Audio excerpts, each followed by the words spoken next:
Assalamualaikum cikgu. Salam. Apa pengalaman cikgu waktu raya zaman cikgu kecil lagi? Zaman saya kanak-kanak ni dalam tahun 80-an.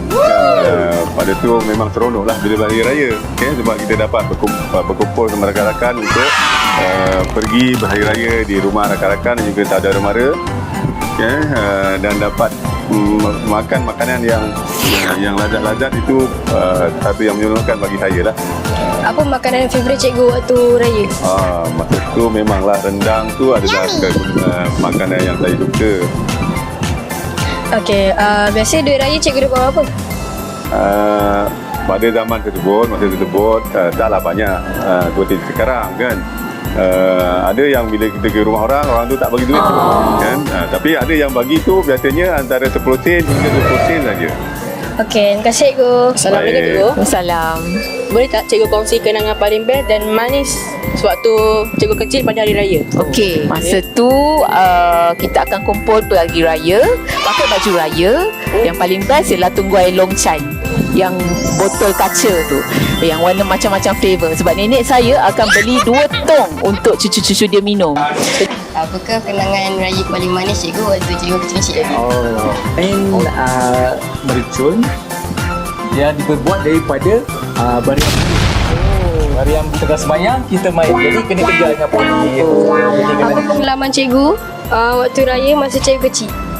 Okey, pengalaman yang paling saya ingat lah, saya main meriam bulu dengan kawan-kawan dalam semak. Itu pengalaman yang tak boleh lupa. Tapi jangan main sekarang, tak boleh, kena tangkap, jadi putus. Saya pun sama, main mengecut sampai baju pun lubang. Siapa nak sanggup? Diri sini. Badan muka. Terima kasih cikgu. Nama. Assalamualaikum cikgu. Salam. Apakah kenangan raya paling manis cikgu waktu cikgu kecil lagi? Okey, kalau kecil-kecil dulu, apa yang saya suka waktu raya, pergi raya ramai-ramai. Pergi rumah jiran-jiran dapat duit raya. Berapa duit raya? Banyak. Terima kasih cikgu. Sama. Assalamualaikum cikgu. Apa kenangan paling best waktu cikgu kecil pada hari raya? Okey, kenangan saya masa saya kecil dulu dengan sepupu-sepupu saya kan. Kita akan lari-lari satu rumah. Lepas tu tiba-tiba nanti our parents akan jeling dengan pandangan yang lepas tu semua duduk diam-diam terus tak berbunyi lah. Terus duduk diam-diam je. So tu lah pengalaman yang saya paling ingat lah. Assalamualaikum cikgu. Salam. Apa pengalaman cikgu raya waktu kanak-kanak? Waktu kanak-kanak saya suka beraya sebab ramai kawan-kawan, dapat beraya keliling kampung dan main macam bersama mereka. Apa makanan favourite cikgu? Makanan favourite saya rendang ayam dan ketupat. Terima kasih cikgu. Sama. Assalamualaikum cikgu. Salam, ya. Apa kenangan manis cikgu waktu cikgu kecil-kecil? Kenangan manis Ya. Yang saya ingat lemang paling sedap makanan. Memang. Nanak lemang yang atuk saya buat. Itu paling best.